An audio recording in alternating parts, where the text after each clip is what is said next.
ಪ್ರತ್ಯೇಕ ಮಹಾನಗರ ಪಾಲಿಕೆ ಹೋರಾಟ ಇವತ್ತೆಲ್ಲ ಧಾರವಾಡದ ಹಿರಿಯ ಜೀವಿಗಳು ಮತ್ತು ಬುದ್ಧಿಜೀವಿಗಳು ಮತ್ತು ಧಾರವಾಡದ ಎಲ್ಲ ನಾಗರಿಕರಿಂದ ಪ್ರತ್ಯೇಕ ಮಹಾನಗರ ಪಾಲಿಕೆ ಹೋರಾಟ ಇವತ್ತು 5ನೇ ದಿನ ಕಾಲಿಟ್ಟಿದೆ. ಇವತ್ತು ಬೆಲ್ಲದವರ ಆಫೀಸು, ಮಹಾನಗರ ಪಾಲಿಕೆಯಲ್ಲಿದ್ದಂಥ ಬೆಲ್ಲದವರ ಆಫೀಸು ಮತ್ತು ಮೇಯರ್ ಅವರ ಆಫೀಸು ಮತ್ತು ಮಹಾನಗರ ಪಾಲಿಕೆ ಆಯುಕ್ತರ ಆಫೀಸನ್ನು ನಾವು ಇವತ್ತು ಚಾವಿ ಹಾಕಿದ್ದೀವಿ. ಇದು ಧಾರವಾಡದ ಜನತೆಯ ಕೂಗು, ಧಾರವಾಡ ಜನತೆಯ ಆಸೆ. ಇದೊಂದು ಪ್ರತ್ಯೇಕ ನಮಗೆ ಮಹಾನಗರ ಪಾಲಿಕೆ ಆಗಬೇಕಂತ ಒಂದು ಪ್ರತಿಯೊಬ್ಬ ಧಾರವಾಡ ನಾಗರಿಕರ ಒಂದು ಆಸೆ ಇದೆ. ಇದಕ್ಕೆ ಸ್ಪಂದಿಸಿ ಇವತ್ತಿನ ಸಂಸದರಾದಂಥ ಪ್ರಹ್ಲಾದ್ ಜೋಶಿ ಸಾಹೇಬರಾತು, ಆಮೇಲೆ ಇಲ್ಲಿ ಭಾಗದ MLA ಆದಂಥ ಬೆಲ್ಲದವರು ಆತು, ಇದನ್ನು ಮುತುವರ್ಜಿ ವಹಿಸಿ ನಮ್ಮ ನಿಯೋಗ ಪ್ರತ್ಯೇಕ ಮಹಾನಗರ ಪಾಲಿಕೆ ವೇದಿಕೆ ನಿಯೋಗ ಹಿರಿಯರು ಎಲ್ಲರೂ ಬೆಂಗಳೂರಿಗೆ ಭೇಟಿ ಕರ್ಕೊಂಡು ಹೋಗ್ಯಾರ. ದಯಮಾಡಿ ಇವತ್ತೇನೈತೆ ರಾಜ್ಯಪಾಲರದ ಗಣ್ಯ ರಾಜ್ಯಪಾಲರದು ಸಹಿ ಮಾಡಿಸಿ ಕಳಿಸ್ಬೇಕಂತ ನನ್ನೊಂದು ಆಸೆ ಐತಿ. ಇದಾಗದೇ ಇಲ್ಲ ಅಂದ್ರೆ ಮುಂದಿನ ದಿನದಲ್ಲಿ ಉಗ್ರ ಹೋರಾಟವನ್ನು ಧಾರವಾಡ ಜನತೆ ಮಾಡ್ತಾರಂತೇಳಿ ಹೇಳಕ್ ನಾನು ಇಚ್ಛೆ ಪಡಿಸ್ತೇನೆ. ರಾಜಶೇಖರ್ ಕಮ್ತಿ, ವಾರ್ಡ್ ನಂಬರ್ 4 ಪಾಲಿಕೆ ಸದಸ್ಯರು.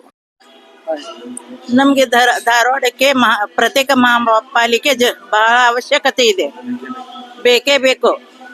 ನಾವು ದರೊಂದಕ್ಕೂ ಹುಬ್ಳಿಗೆ ಹೋಗಕ ಆಗಂಗಿಲ್ಲ. ಅದ್ರ ವಯಸ್ಸಾದವ್ರು ಇರ್ತಾರ, ಇರ್ತಾರ, ಅದರೊಂದ್ ಕೆಲಸ ಇರ್ತಾವ. ಅದ್ರ ಸಂಬಂಧ ನಮಗ್ ಪ್ರತ್ಯೇಕ ಮಹಾನಗರ ಪಾಲಿಕೆ ಬೇಕೇ ಬೇಕು.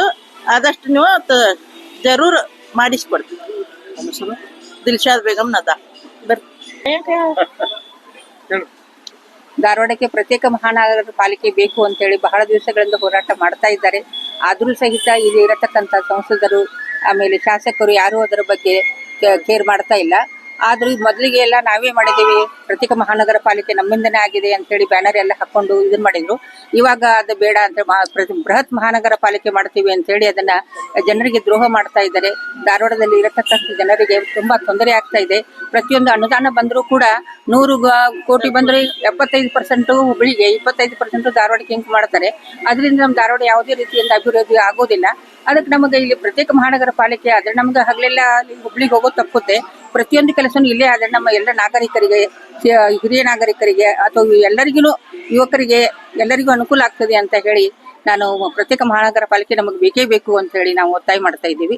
ನಮ್ಮ ಒಂದು ಕರೆಗೆ ಸ್ಪಂದನೆ ನಮಗೆ ಕೊಡಬೇಕು ಅಂತ ಹೇಳಿ ಇಲ್ಲಿ ರಾಜ್ಯಪಾಲರಲ್ಲಿ ಇರತಕ್ಕಂಥ ಒಂದು ಅನುಮೋದನೆಗಾಗಿ ಇಟ್ಟಿದ್ದಾರೆ. ತಾವೇ ಇಟ್ಟಿದ್ದು 10 ತಿಂಗಳ ಮೇಲೆ ಆಗಿರ್ಬೋದು. ಅದು ಇನ್ನೂವರೆಗೂ ಅದನ್ನು ಸಹಿ ಮಾಡ್ತಾ ಇಲ್ಲ.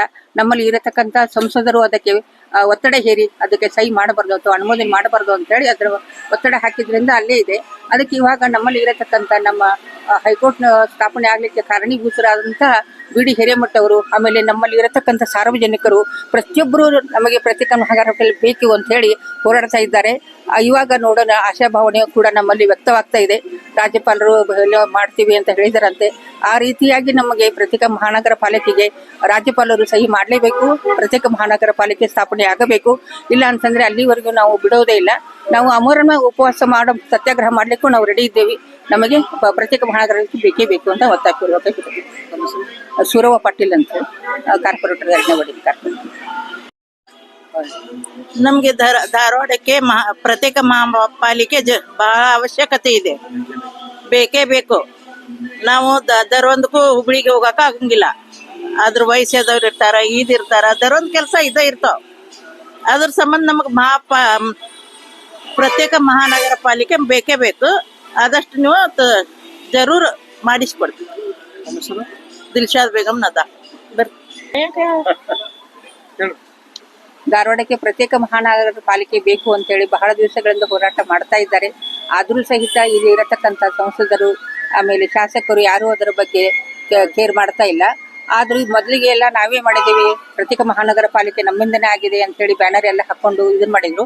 ಇವಾಗ ಅದು ಬೇಡ ಅಂತ ಬೃಹತ್ ಮಹಾನಗರ ಪಾಲಿಕೆ ಮಾಡ್ತೀವಿ ಅಂತ ಹೇಳಿ ಅದನ್ನ ಜನರಿಗೆ ದ್ರೋಹ ಮಾಡ್ತಾ ಇದ್ದಾರೆ. ಧಾರವಾಡದಲ್ಲಿ ಇರತಕ್ಕಂಥ ಜನರಿಗೆ ತುಂಬಾ ತೊಂದರೆ ಆಗ್ತಾ ಇದೆ. ಪ್ರತಿಯೊಂದು ಅನುದಾನ ಬಂದರೂ ಕೂಡ 100 ಕೋಟಿ ಬಂದ್ರೆ 75% ಹುಬ್ಳಿಗೆ, 25% ಧಾರವಾಡಕ್ಕೆ ಹಿಂಕ್ ಮಾಡ್ತಾರೆ. ಅದರಿಂದ ನಮ್ಮ ಧಾರವಾಡ ಯಾವುದೇ ರೀತಿಯಿಂದ ಅಭಿವೃದ್ಧಿ ಆಗೋದಿಲ್ಲ. ಅದಕ್ಕೆ ನಮಗೆ ಇಲ್ಲಿ ಪ್ರತ್ಯೇಕ ಮಹಾನಗರ ಪಾಲಿಕೆ ಆದ್ರೆ ನಮ್ಗೆ ಹಗಲೆಲ್ಲ ಹುಬ್ಳಿಗೆ ಹೋಗೋದು ತಪ್ಪುತ್ತೆ. ಪ್ರತಿಯೊಂದು ಕೆಲಸನೂ ಇಲ್ಲೇ ಆದ್ರೆ ನಮ್ಮ ಎಲ್ಲ ನಾಗರಿಕರಿಗೆ, ಹಿರಿಯ ನಾಗರಿಕರಿಗೆ ಅಥವಾ ಎಲ್ಲರಿಗೂ, ಯುವಕರಿಗೆ ಎಲ್ಲರಿಗೂ ಅನುಕೂಲ ಆಗ್ತದೆ ಅಂತ ಹೇಳಿ ನಾನು ಪ್ರತ್ಯೇಕ ಮಹಾನಗರ ಪಾಲಿಕೆ ನಮಗೆ ಬೇಕೇ ಬೇಕು ಅಂತ ಹೇಳಿ ನಾವು ಒತ್ತಾಯ ಮಾಡ್ತಾ ಇದ್ದೀವಿ. ನಮ್ಮ ಒಂದು ಕರೆಗೆ ಸ್ಪಂದನೆ ನಮಗೆ ಕೊಡಬೇಕು ಅಂತ ಹೇಳಿ ಇಲ್ಲಿ ರಾಜ್ಯಪಾಲರಲ್ಲಿ ಇರತಕ್ಕಂಥ ಒಂದು ಅನುಮೋದನೆಗಾಗಿ ಇಟ್ಟಿದ್ದಾರೆ. ತಾವೇ ಇಟ್ಟಿದ್ದು 10 ತಿಂಗಳ ಮೇಲೆ ಆಗಿರ್ಬೋದು. ಅದು ಇನ್ನೂವರೆಗೂ ಅದನ್ನು ಸಹಿ ಮಾಡ್ತಾ ಇಲ್ಲ. ನಮ್ಮಲ್ಲಿ ಇರತಕ್ಕಂತ ಸಂಸದರು ಅದಕ್ಕೆ ಒತ್ತಡ ಹೇರಿ ಅದಕ್ಕೆ ಸಹಿ ಮಾಡಬಾರ್ದು ಅಥವಾ ಅನುಮೋದನೆ ಮಾಡಬಾರ್ದು ಅಂತ ಹೇಳಿ ಅದರ ಒತ್ತಡ ಹಾಕಿದ್ರಿಂದ ಅಲ್ಲೇ ಇದೆ. ಅದಕ್ಕೆ ಇವಾಗ ನಮ್ಮಲ್ಲಿ ಇರತಕ್ಕಂತ ನಮ್ಮ ಹೈಕೋರ್ಟ್ ಸ್ಥಾಪನೆ ಆಗ್ಲಿಕ್ಕೆ ಕಾರಣೀಭೂತರಾದಂತಹ ಬಿ.ಡಿ. ಹಿರೇಮಠ ಅವರು, ಆಮೇಲೆ ನಮ್ಮಲ್ಲಿ ಇರತಕ್ಕಂತ ಸಾರ್ವಜನಿಕರು ಪ್ರತಿಯೊಬ್ಬರು ನಮಗೆ ಪ್ರತ್ಯೇಕ ಮಹಾನಗರ ಪಾಲಿಕೆ ಬೇಕು ಅಂತ ಹೇಳಿ ಹೋರಾಡ್ತಾ ಇದ್ದಾರೆ.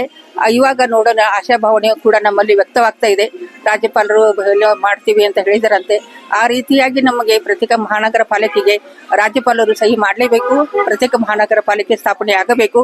ಇಲ್ಲ ಅಂತಂದ್ರೆ ಅಲ್ಲಿವರೆಗೂ ನಾವು ಬಿಡೋದೇ ಇಲ್ಲ. ನಾವು ಅಮರಣ ಉಪವಾಸ ಮಾಡೋ ಸತ್ಯಾಗ್ರಹ ಮಾಡ್ಲಿಕ್ಕೂ ನಾವು ರೆಡಿ ಇದ್ದೇವೆ. ನಮಗೆ ಪ್ರತ್ಯೇಕ ಮಹಾನಗರ ಬೇಕೇ ಬೇಕು ಅಂತ ಒತ್ತಾಯಪೂರ್ವಕ ಸೂರವ ಪಾಟೀಲ್ ಅಂತ ಕಾರ್ಪೊರೇಟರ್ ಎರಡನೇ ಕಾರ್ಪೊರೇಟರ್.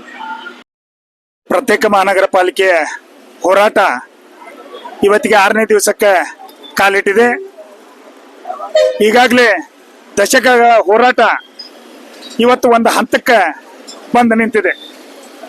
ತಾವೆಲ್ಲ ನೋಡಿದ್ದೀರಿ, 6 ದಿವಸದಿಂದ ಉಗ್ರವಾದ ಹೋರಾಟವನ್ನ ನಾವು ಮಾಡ್ತಾ ಇದ್ದೀವಿ. ಸೌಮ್ಯತೆಯಿಂದ ಕೂಡಿದ ಉಗ್ರ ಹೋರಾಟ ಇದು. ಆದ್ರೆ ನಿನ್ನೆ ಮತ್ತು ಮೊನ್ನೆ 2 ದಿವಸಗಳಲ್ಲಿ ನಡೆದಂತ ಬೆಳವಣಿಗೆಯನ್ನ ನೋಡಿದಾಗ ಪ್ರಹ್ಲಾದ್ ಜೋಶಿ ಅವರು, ಅರವಿಂದ್ ಬೆಲ್ಲದವರು ಪತ್ರವನ್ನ ಬರೀತಾರೆ. ನಾವು ರಾಜ್ಯಪಾಲರ ಜೊತೆ ಮಾತಾಡ್ಲಿಕ್ಕೆ ನಿಮಗೆ ಒಂದು ಅನುವು ಮಾಡಿಕೊಡ್ತೀವಿ, ಅವ್ರ ಸಮಯನ ಕೇಳಿದ್ದೀವಿ ಅಂತ ಹೇಳಿದ್ರು. ಸಮಯ ಕೂಡ ಸಿಕ್ತು. ಅದೇ ರೀತಿ ಉಸ್ತುವಾರಿ ಸಚಿವರಾದಂತಹ ಸಂತೋಷ್ ಲಾಡ್ ಅವರು ಕೂಡ ಒಂದು ಪತ್ರವನ್ನು ಬರೆದ್ರು. ಅವರು ಕೂಡ ಹೇಳಿದ್ರು, ನಾವು ಸಮಯಾವಕಾಶವನ್ನ ನೀಡಿ ಮಾಡಿಕೊಡ್ತೇವೆ ರಾಜ್ಯಪಾಲರ ಜೊತೆ ಮಾತಾಡ್ಲಿಕ್ಕೆ ಅಂತ ಹೇಳಿ. ಅವಾಗ ಹೋರಾಟಗಾರರೆಲ್ಲ ನಾವು ಸೇರಿ ನಾವು ಅವ್ರ ಜೊತೆ ಹೋಗ್ಬಾರ್ದು ಅನ್ನುವಂತ ತೀರ್ಮಾನವನ್ನ ನಾವು ಮಾಡಿದ್ವಿ. ಆದ್ರೆ ಕೆಲವೊಂದಿಷ್ಟು ಹಿರಿಯರ ಒತ್ತಾಸೆಯಿಂದ, ಇಲ್ಲ ಇಬ್ರು ಹೇಳ್ಯಾರ, ನೀವು ಹೋಗಿ ಮಾತಾಡಿ ಬರೋದಕ್ಕೆ ಏನ್ ತಪ್ಪೈತಿ, 4-5 ಜನ ಹೋಗ್ರಿ ಅನ್ನುವಂತ ಒಂದು ವಿಷಯವನ್ನ ಪ್ರಸ್ತಾಪ ಮಾಡಿದಾಗ ಹೋಗ್ಲಿಕ್ಕೆ ನಮ್ಮ ಹಿರಿಯರನ್ನ ಈಗಾಗಲೇ ಕಳಿಸಿದ್ದೇವೆ. ಇವತ್ತು ಸಾಯಂಕಾಲ 7 ಗಂಟೆಗೆ ರಾಜ್ಯಪಾಲರೊಂದಿಗೆ ಮಾತಾಡ್ಲಿಕ್ಕೆ ನಮ್ಮ ಹಿರಿಯರು ಹೋಗ್ಯಾರ. ಆದ್ರ ಒಂದು ವಿಷಯ, ಇವತ್ತು ಮಹಾನಗರ ಪಾಲಿಕೆ ಘೋಷಣೆ ಮಾಡೋದು, ಯಾಕಂದ್ರೆ ಇದರಲ್ಲಿ ಯಾವುದೂ ಚರ್ಚೆ ಮಾಡುವಂತ ವಿಷಯ ಇಲ್ಲ. ಈಗಾಗಲೇ ಸರ್ಕಾರ ಅನುಮೋದನೆಯನ್ನ ಮಾಡಿ ಕಳಿಸೈತಿ. ಇವರು ಹಸ್ತಾಕ್ಷರ ಮಾಡಿದ್ರೆ ಸಾಕು, ಚರ್ಚೆ ಮಾಡುವ ಅವಕಾಶ ಇಲ್ಲ. ಆದ್ರೆ ಎಲ್ಲಿ ಪ್ರಹ್ಲಾದ್ ಜೋಶಿ ಅವರು ಬೆಲ್ಲದವರಿಗೆ, ಎಲ್ಲಿ ನಮ್ಮ ತಲೆಗೆ ಧಾರವಾಡ ವಿರೋಧ ಮಾಡಕತ್ತೈತಿ, ಅದಕ್ಕೆ ಒಂದ್ ಏನೋ ಮಾಡಿ ಕೈ ತೊಳ್ಕೊಬೇಕನ್ನುವಂತ ವಿಚಾರವನ್ನ ಅವ್ರು ಇಟ್ಕೊಂಡಿದ್ರೆ ನಿಜವಾಗ್ಲೂ ಆ ವಿಚಾರವನ್ನ ನೀವು ತೆಗೆದು ಹಾಕ್ರಿ.